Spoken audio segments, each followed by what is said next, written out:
In 1863, the English Football Association drafted the rules of the sport we all know and love. Things haven't stayed the same since then, though. Here are 5 footballers responsible for rule changes in football. Jimmy Thorpe. Tragedy often forces things to change, and sadly, that was true in the case of Jimmy Thorpe. Born in 1913, Thorpe made his debut for Sunderland as a 17-year-old. He was a talented goalkeeper who established himself as the club's first-choice shot stopper, aged just 19. Sunderland won the First Division title in the 1935-6 campaign. Tragically, Thorpe wasn't around to see them lift the trophy. In a game against Chelsea in February, he was kicked in the head and chest by opposition players after he picked up a back pass. This was sadly common in those days, when players were allowed to challenge for the ball even if a goalkeeper had his hands on it. Thorpe completed the match but collapsed at home later that night. He died in hospital 4 days later due to his injuries. After the incident, the laws were changed and players were no longer able to raise their foot to a goalkeeper who had the ball under his control. When Chelsea played Sunderland in 2011, the 75th anniversary of Thorpe's death, Petr Cech and Craig Gordon wore black armbands to pay their respects. Bruce Grobbelaar, Peter Schmeichel.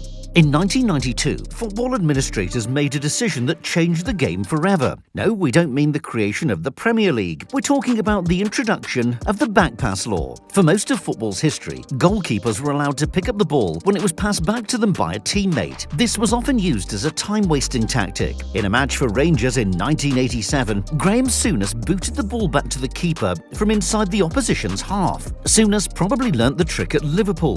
During their heyday in the 1980s, the Reds used to kick the ball back to Bruce Grobbelaar whenever they were under pressure. The final straw came at Euro 92, when Denmark stunned the continent to win the trophy. A key part of their approach that summer was getting Peter Schmeichel to hold onto the ball for as long as possible. FIFA abolished the back pass law after the tournament. It caused havoc early on. Goalkeepers hadn't been trained to play with their feet, but suddenly they had no alternative. The result was a comedy of errors. Frank Lampard. For a long time, FIFA and UEFA resisted calls to bring in any sort of technology. They didn't want to complicate what they saw as a simple game. FIFA President Sepp Blatter said technology would kill the passion in football. UEFA acknowledged that more needed to be done, but their president, Michel Platini, didn't want cameras or sensors either. He brought in extra officials behind the goals and hoped that would solve the problem. Spoiler alert, it didn't. At the 2010 World Cup, the clamour for goal line technology became too loud to be ignored. England were 2-1 down to Germany when the ball fell to Frank Lampard on the edge of the box. His shot hit the underside of the bar and bounced down over the goal line. Unfortunately for England, neither the referee nor the linesman had a clear view. The goal wasn't given, and England went on to lose 4-1. To be fair, Germany were by far the better team that day, but England still felt hard done by. After such a high-profile controversy, FIFA were forced to act. Blatter said, "It's obvious that after the experience so far in this World Cup, it would be a nonsense to not reopen the file of technology at the business meeting of the International FA Board in July." Goal line technology was trialled at the 2012 Club World Cup before being introduced in the Premier League in the 2013-14 season.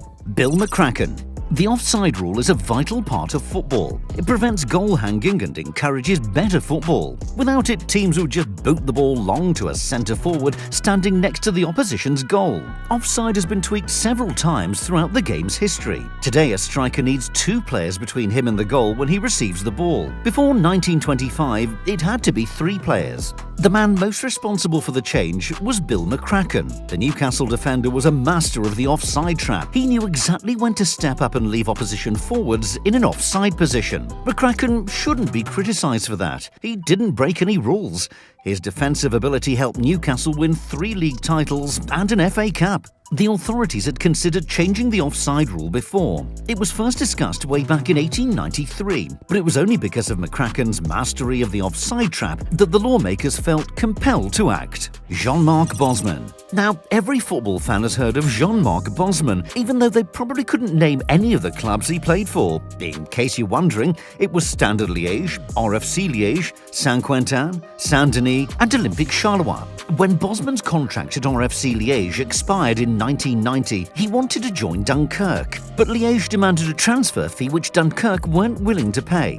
The transfer was cancelled and Bosman's wages were cut by 70%. This was clearly unfair, although it was within the rules at the time. But Bosman didn't just sit back and curse his luck. The Belgian set out to change the entire transfer system. He took his case to the European Court of Justice, arguing that the rules were in breach of restraint of trade. The judges agreed with him. In 1995, they ruled that footballers should be free to move clubs once their contract had expired. It was a huge moment. This was arguably the start of player power. Clubs could no longer hold on to footballers against their will. Several world-class players have taken advantage of the rule in the last 25 years, including Andrea Pirlo, Robert Lewandowski, and Paul Pogba. Kylian Mbappe could be the next big name to complete what's now known as a Bosman transfer. What do you think has been the most important rule change in football? Let us know in the comments section, and don't forget to subscribe.